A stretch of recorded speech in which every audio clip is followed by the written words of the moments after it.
Bom, e esse é assunto para o nosso analista de agronegócio, né, o João Cuti Dias, que está aqui com a gente para comentar esses dados, né, João? E aí, bom dia para você. Bom dia. Realmente você teve um pequeno aumento, 1%. Nós começamos muito bem o ano 2016. No primeiro trimestre havia uma perspectiva de aumentar acima de 15% as exportações do Brasil. Por quê? Porque no primeiro trimestre você estava com o dólar próximo a R$4. À medida que a situação política do Brasil se definiu, se clareou, esse câmbio acabou caindo. Hoje nós estamos falando de um câmbio de 3,22, 3,21. Então, naquele momento, no primeiro trimestre, embalado pelo câmbio, as exportações foram muito boas. E após arrefeceu. O que chama, como falou a Raíssa lá em Brasília, o que mostra a importância cada vez maior da China.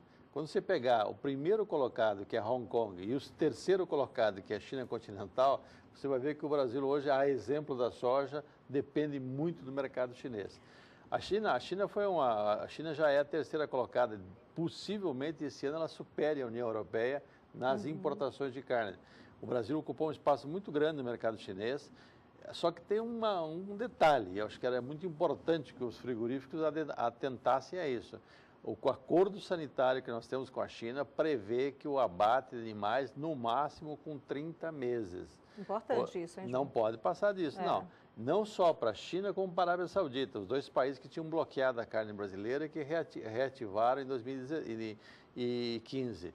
Porém, então agora o frigorífico ele tem que procurar cuidar muito desse detalhe, que o chinês gosta de criar confusão depois, se por acaso acontecer qualquer coisa. Vamos abrir o olho aí, né, João? Abrir o olho.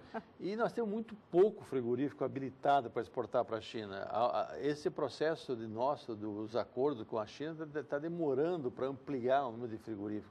Possivelmente, nesse momento, não devemos ter mais que 16 frigoríficos bovinos habilitados para a exportação de carne para o mercado chinês.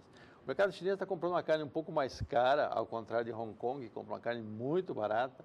Hong Kong, além de comprar a carne, ele compra muitos miúdos, ou seja, quase grande parte da produção. Aproveita bem a produção. A culinária chinesa é fantástica, né? A necessidade obrigou eles a usar não perder nada. Então, no caso dos miúdos, o grande mercado nosso é o mercado de Hong Kong, e que é o grande consumidor desse produto.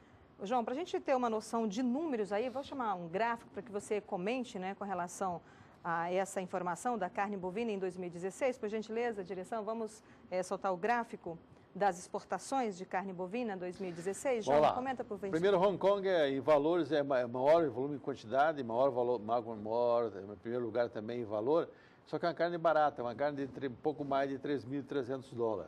A União Europeia, essa não. A União Europeia compra compra muito carne traseiro, compra contrafilé, alcatra, miolo de alcatra, e compra vários produtos e paga um preço maior.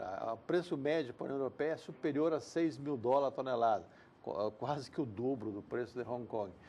Aí vem a China. A China já tem um preço médio melhor do que Hong Kong, próximo a $4.200, $4.300.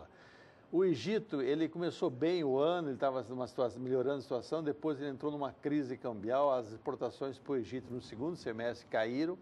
É uma pena, porque o Egito é um cliente nosso tradicional, e ele depende também muito do turismo e depende muito do petróleo. E o turismo está um pouco prejudicado pelas questões de violência na região, e o petróleo, que agora começa a ter um preço melhor. O petróleo chegou a bater $35 o barril, nós estamos falando hoje de um petróleo de $52, $54 o barril. Se firmar isso aí, vai ajudar muito também as exportações para a Rússia, para o Irã e para a Venezuela, que a Venezuela chegou a ser o quarto maior consumidor de carne brasileira. Infelizmente, com esse governo populista e corrupto lá do Maduro, essa situação econômica da Venezuela degringolou. É muito difícil a situação, né? Ela está com poucas reservas, com dificuldade de comprar. A Arábia Saudita voltou ao mercado brasileiro o ano passado, ela também colocou a mesma cláusula, ou seja, só compra de animais até 30 meses. Então, o frigorífico vai ter que procurar estimular o produtor, pagando um pouquinho melhor o preço, fazendo uma operação ganha-ganha junto com o pecuarista, para que tenha uma oferta de animais até essa idade e, consequentemente, poder atender esse mercado. né, São João? mercados importantes para o Brasil. Exatamente. Bom, e aí nas exportações de carne bovina, vamos dar uma olhada também para a gente acompanhar como é que foi essa movimentação no gráfico aqui, João? A in natura, aí nós temos os resultados em milhões. Você tem carne in natura, é a carne que tem um preço melhor por tonelada, né? E aí você vê aqueles países que compraram, Hong Kong, União Europeia, China, Egito, etc. A carne industrializada é o corned beef.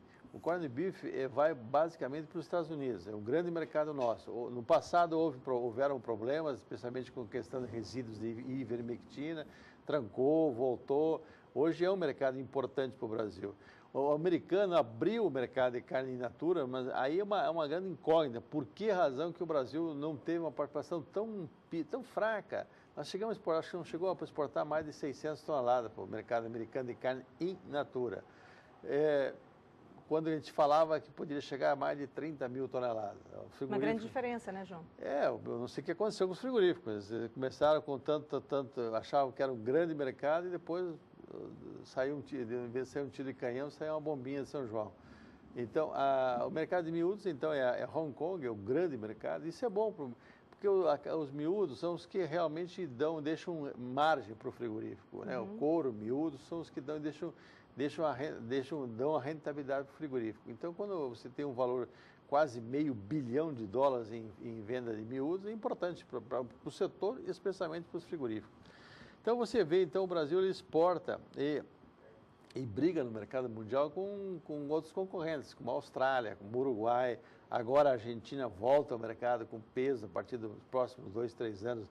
A Argentina deve marcar presença, mudou o sistema político argentino e, consequentemente, o produtor rural hoje já está voltando a investir. Eles têm uma excelente genética. Tem uma reação de mercado por lá. Tem. Agora o Brasil tem que aproveitar esses mercados que foram abertos, especialmente China, Arábia, o mercado americano em carne in natura. Hoje o ministro Blairo está brigando para abrir outros mercados, o mercado japonês, que é um mercado grande, o mercado da Coreia do Sul, para que o Brasil possa ter uma válvula de escape. Ou seja, nós devemos ter uma oferta maior de animais prontos para abate esse ano. Houve um processo de retenção de fêmeas nos últimos 3, 4 anos. Já está na hora dessas fêmeas ir para o mercado. Ou seja, já o preço do bezerro, você mostra nos gráficos aí todo dia que ele não está reagindo. Não mesmo. Então já vai ser um estímulo maior para que o abate de fêmeas volte. Hoje nós estamos muito baixo o percentual de abate de fêmea. O abate de fêmea não chega a 34%, 35% dos abates totais. E agora, nesse momento, a partir desse ano, deverá haver uma oferta maior de fêmeas e, consequentemente, a exportação passa a ser um fator extremamente importante, já que o mercado interno brasileiro, que consome 80% da nossa carne, ele está sofrendo muito em função da renda do brasileiro, em função da falta de recursos nós brasileiros em geral, que está faltando dinheiro. Então isso atrapalha. Então a exportação é fundamental. A BIEC fala que pode chegar a mais de 10%. Tomara que chegue mais de 10% das exportações de carne esse ano, para que o mercado consiga, via exportação, absorver esse possível aumento de oferta de carne. Tá certo, João, agradecendo a sua participação aqui com a gente, não é? Falando do mercado, não é? Que é tão importante para a cadeia produtiva da carne, sempre aqui com as ótimas análises. Obrigada. Bom trabalho.